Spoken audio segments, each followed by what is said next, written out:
Today we're going to cook a venison rolled roast. It's a shoulder roast. This is a bit of an experiment. I've never done this way before, but yesterday I boned out the shoulder of a fallow deer and rolled it, seasoned it with some homemade barbecue rub or beef rub, and then we decided we're going to eat it for dinner tonight.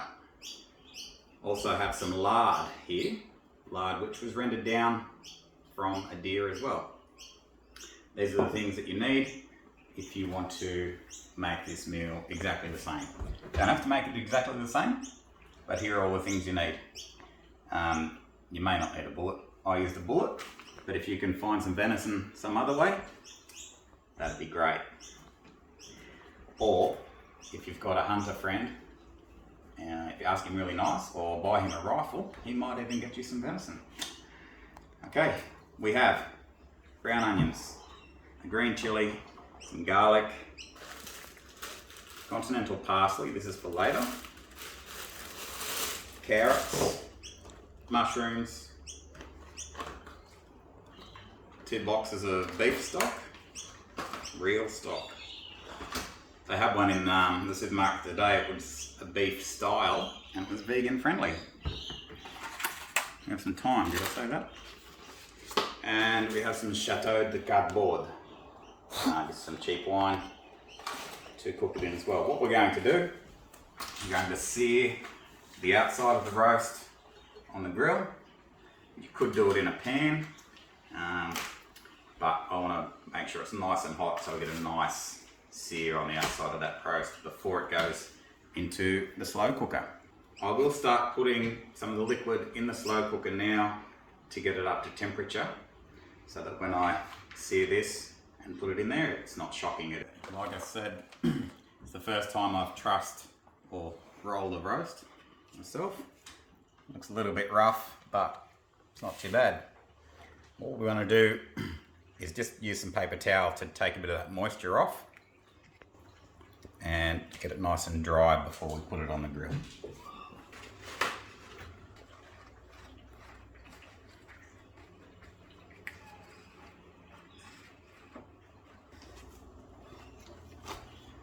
Okay, that's looking fairly dry. We also have a cat down here that's very, very friendly, or wants me to think it's very friendly every time I have venison.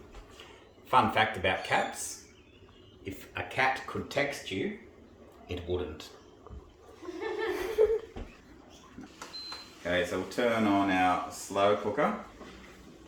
I can figure out how to do it. Slow cook 4 hours. We can increase that if you want to. And let's start. It'll take some time to warm up, but we want to get that stock nice and warm while we're doing all our other tasks. You can stop now.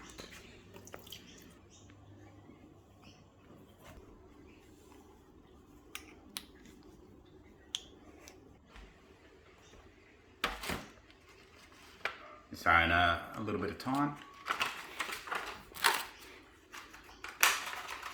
And just a little bit of rosemary. And whatever other herbs you like.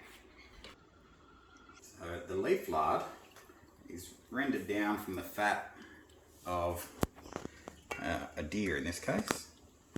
This particular deer was very fat, currently in velvet, and it was a yearling, so that's about the best venison you can ever taste. When they're growing new antlers and they're in velvet, there's something going on in their body that makes them taste absolutely delicious. A couple more months from now, during the rut, they'll be, well, the bucks anyway, will be in very poor condition and will not taste very good at all. The meat may only be good for sausages, but this roast should be delicious, and this fat is really, really good for cooking in. Best you can get. And we want to sear this on all sides.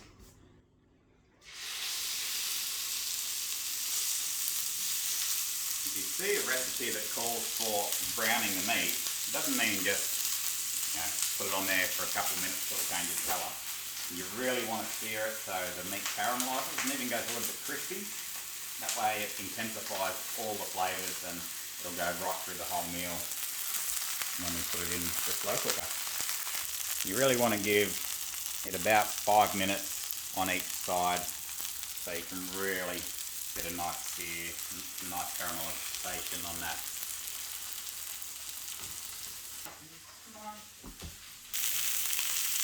Okay, you can see nice and brown and crispy on the outside. You get some really intense flavours out of that. Okay, now our rolled roast has been seared on all sides. Looks nice and tasty and even held together with the string that I wrapped it up in yesterday. Now we've got our stock and our herbs over here, nice and hot, smelling delicious. And we'll gently put that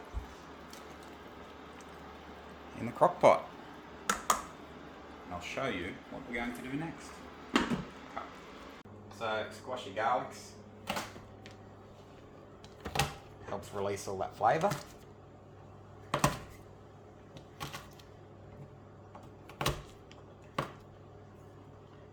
Side and cut up a chilli. We might even take the seeds out of this because I'm not sure how hot this one is.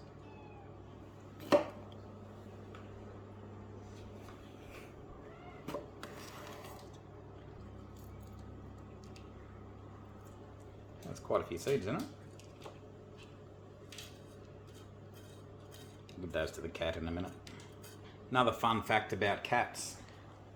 If you're into mushrooming, if you like collecting mushrooms, there's a saying that goes, there are old mushroomers and there are bold mushroomers, but there are no old, bold mushroomers. So what it's telling you is that don't be so bold that you eat mushrooms that you aren't quite sure if they are safe to eat, if you found them yourself. So there's a really good way you can find out if they're safe to eat. You cook up some mince and a piece of the mushroom that you wanted to check.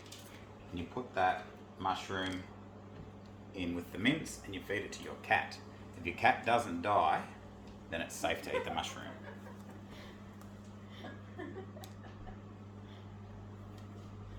You can have your onion left quite chunky in this if you like it, or you can cut it up smaller, but I like big chunks.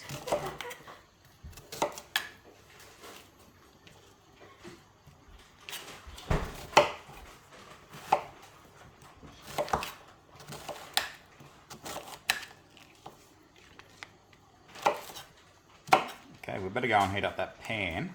Now there's a reason we're going to cook these in a pan and not on this hot plate here, and that will all become apparent shortly. Okay, so we've got some of the leaf lard in there as well from the deer. All that in together.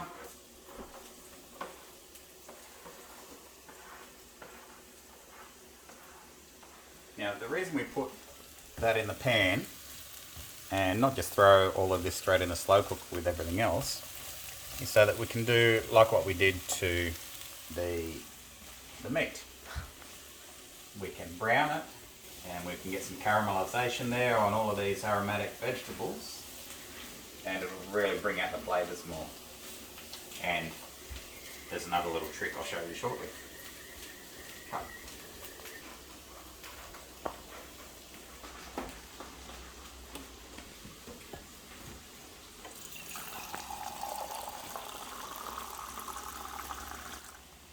This is my favourite wine glass. Okay, as you can see, and as we can smell, this onion, garlic and chilli is caramelising nicely. How good does it smell, Amelia? Good. Very good. Okay, who doesn't love a bit of burnt onion? See a bit of it sticking there to the bottom. We'll just reduce the heat a little bit. And this, what we're doing here is creating a hot spot in the middle of the pan. Might be a little bit too hot, so we'll put it back on that other burner so it doesn't get too hot, because what we're doing now is going to put some tomato paste in. We want to caramelise the tomato paste. So I'm going to do a couple tablespoons and just leave it, let it sit and let it caramelise and bring out those flavours even more. Okay, hopefully we won't leave this too long. You don't want to burn it, but yeah, you just want it to caramelise on the bottom there to really bring out those flavours. And then you stir it all through the vegetables, onion, garlic, chilli, and then we'll do something to add even more flavour. Okay, so you can probably see a bit of that has stuck to the pan. So this wine that I wasn't actually drinking earlier, we pour that into the pan. It does a couple of things. It deglazes the pan. You get all of those yummy bits off the bottom and mixed up so that we can pour it in with the stock and pour it over the roast. And it also burns the alcohol off, so the kids aren't actually getting drunk when they have dinner later on.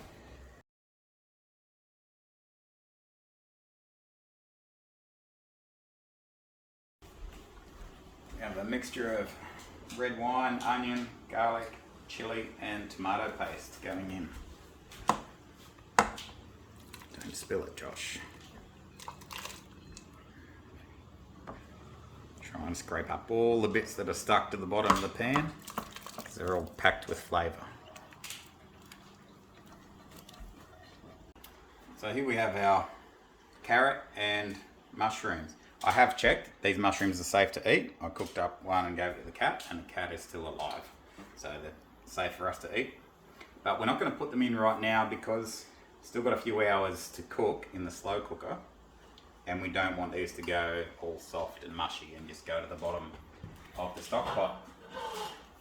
The aromatics will be fine to cook down, but these we want to have a little bit of bite when we serve them up. So we'll put them in towards the end. Okay, so I'm just cooking up some polenta. I've just turned the heat off and I'm putting in some shredded Parmigiano or Reggiano cheese or something, just to stir it through while it's still warm. And then once it's all stirred through, I'll take it out of the pot, put it in here. I don't have any baking paper, so that's why I've got foil in there. And put it in there and let it cool in the fridge. And then I usually cut it into steaks and then I fry it in the pan and put that on the dinner plate and put the stock and the liquid and the meat from the slow cooker over the top. So stay tuned. We're making gremolata. This particular recipe is out of the Meat Eater Fish and Game Cookbook. Zest of 2 lemons grated on microplane, 2 cloves of garlic grated, 1/3 cup finely chopped flat leaf parsley, 2 teaspoons of sea salt, and freshly ground black pepper to taste. You can change it to however you like. I like to put a little bit of olive oil through it. So we'll make that and have that ready to go with our meal.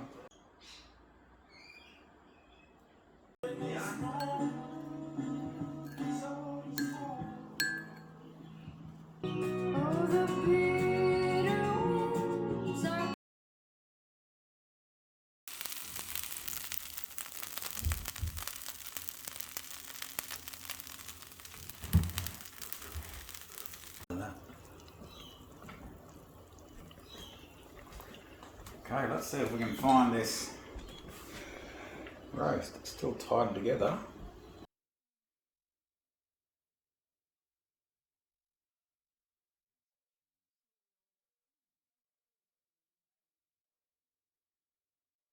To me, it tastes like meat.